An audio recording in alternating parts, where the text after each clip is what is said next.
Explained why is Myanmar earthquake prone and what is the Sagaing fault earthquake in Myanmar. It is said that the biggest reason for earthquake risk in Myanmar is the Sagaing fault, a major fault, mainly continental right lateral transform fault between the Indian plate and Sunda plate. Earthquake in Myanmar. Myanmar was struck by two consecutive earthquakes on Friday, one measuring 7.7 while the other, 6.4 on the magnitude scale, according to United States Geological Survey USGS, leaving at least 25 people dead. The epicenter of the earthquake was reported to be in central Myanmar, nearly 50 km east of the city of Manua. While Myanmar suffered loss of lives and property, tremors of the quake were also felt in Bangkok, Thailand, where buildings were seen shaking. At least 3 people died, while 81 others were reported missing after an under-construction building collapsed in Bangkok due to the massive quake. Nanan. Myanmar. Burma is one of the most seismically active regions on the global seismic risk map. Myanmar lies in the red zone with a moderate to high risk of earthquakes. Nanan. It is said that the biggest reason for earthquake risk in Myanmar is the Sagaing fault, a major fault, mainly continental right lateral transform fault between the Indian plate and Sunda plate. It runs approximately 1,200 km through Myanmar. The Sagaing fault has been linked to notable earthquakes, highlighting the region's seismic activity.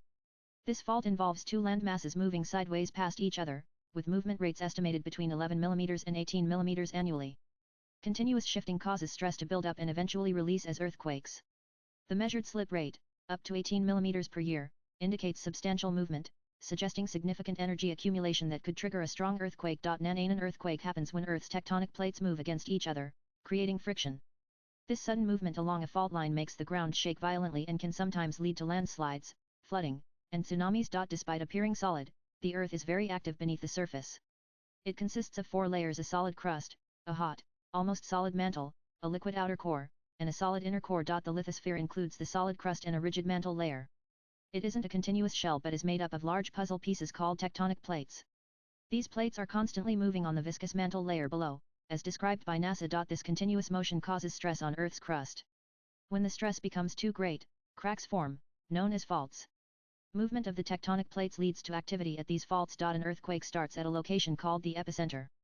The most intense shaking is usually felt near the epicenter, but the vibrations can be detected hundreds or even thousands of miles away. Nanan. Scientists determine the size of an earthquake using magnitude and intensity. Magnitude measures the energy released, using a seismograph.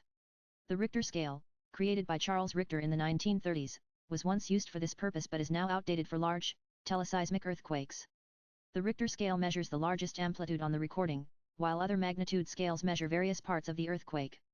The USGS currently uses the moment magnitude scale for reporting earthquake magnitudes, although other scales are also calculated for research and comparison. Intensity refers to the shaking and damage caused by an earthquake, which varies from place to place. Nan.